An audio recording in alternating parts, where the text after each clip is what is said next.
Hari Santri pada saat ini anak-anak. Apa temanya yang disampaikan Kak Edi di bannernya? Sudah membaca?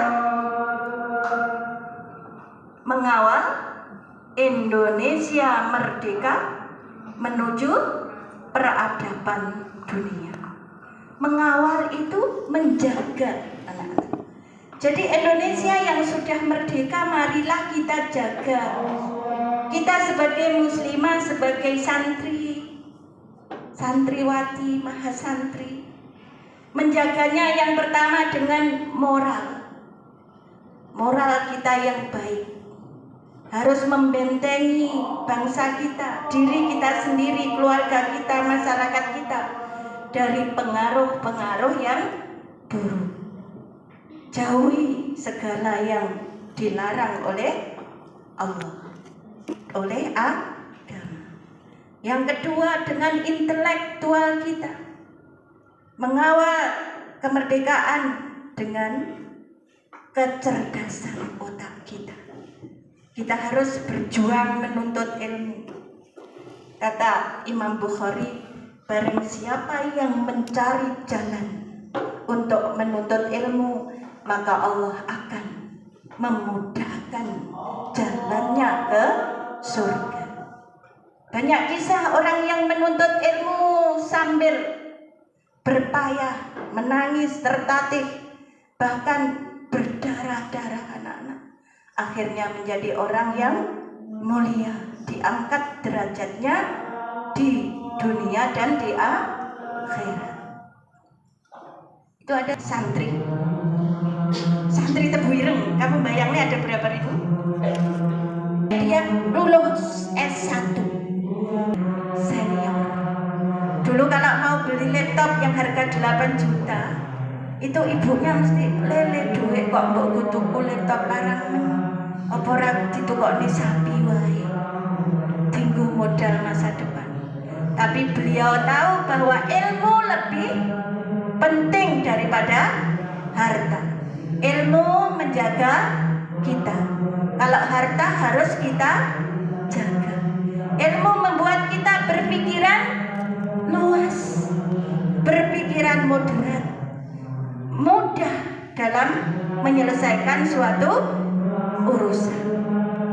Contoh yang ketiga anak-anak, ini yang paling saya itu terkadang malam itu bayangkan. Ada santri namanya Zaid. Zaid itu punya kiai yang sangat soleh, yang sangat bening hatinya. Santri Zaid mondok ngabdi ke kiai itu selama 25 tahun.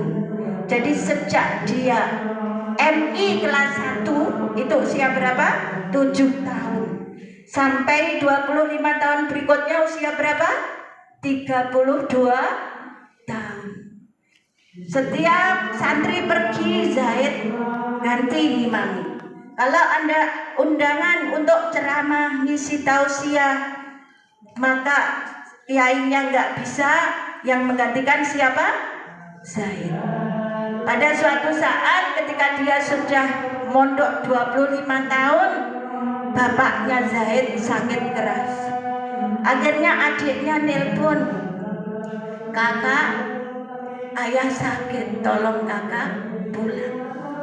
Zaid mendengar telepon adiknya yang hanya meminta untuk pulang, tergetar hatinya. Ingat bahwa di rumah dia sebagai anak laki-laki sulung keluarganya. Kemudian ngadep ke kiainya. Kiai dengan sangat tawadhu sambil menundukkan kepala, anak-anak ngomong sopan sekali bahwa Zaid disuruh pulang karena bapaknya sakit. Setelah itu kiai menjawab, iya le, apa kowe wis cukup modalmu, kok kowe pengen mulai? Nek pengen mulai tenan, gak apa-apa, tak wehi wektu sedina. Coba kamu cari makhluk yang paling jelek perangainya, kelakuannya, yang paling jelek tingkat kesehatannya, yang paling jelek akhlaknya, untuk kamu bawa ke hadapanku. Jadi selama 1 hari itu Zaid harus mencari kriteria tersebut. Akhirnya inggih Kiai siap. Zaid keluar anak-anak jalan kaki sampai di jalan 1 jam 2 jam. Di tengah kerumunan orang dia berhenti, Zaid berhenti. Di situ melihat laki-laki yang berperangai kejam dipukuli oleh banyak orang sampai babak belur. Lalu Zaid bertanya, ini kenapa Bapak Ibu? Jawab orang-orang, ini mencuri dan menyakiti orang, tidak mau bertanggung jawab.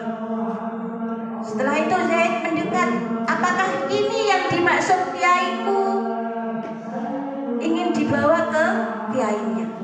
Tapi Zaid mendengar orang itu selalu melantunkan istighfar. Astagfirullahaladzim, astagfirullahaladzim. Jadi ketika dipukuli orang-orang, kemudian dibawa ke kantor polisi, pencuri tadi selalu melantunkan apa? Astagfirullahaladzim, astagfirullahaladzim. Akhirnya Zaid berpikir, ya Allah, ternyata bukan ini yang saya cari. Karena meskipun dia pencuri, dia menyakiti orang, dia penjahat, tapi siapa tahu dia sudah Engkau ampuni karena istighfarnya sangat banyak. Siapa tahu amalnya nanti lebih bagus, tobatnya Engkau terima. Siapa tahu nanti jadi orang yang lebih baik dari aku. Akhirnya enggak jadi. Kemudian Zaid berjalan lagi anak-anak ke pasar tradisional. Di sana ternyata ada kerumunan orang lagi. Banyak. Zaid datang, Bapak, ini ada apa? Jawabnya orang-orang, ini preman pasar.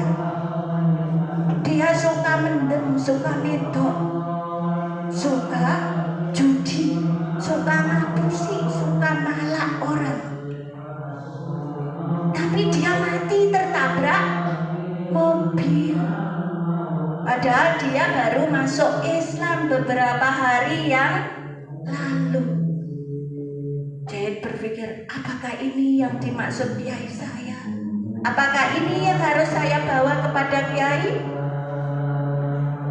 Setelah itu dipandanginya jenazah itu, direnungkannya.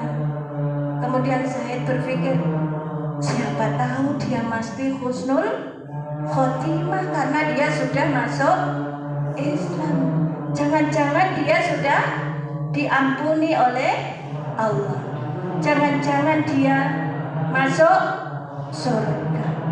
Jangan-jangan dosanya yang dulu sudah hilang karena dianiaya orang lain. Akhirnya Zaid mundur lagi. Gak jadi membawa preman pasar itu kepada sang kiai. Sampai sore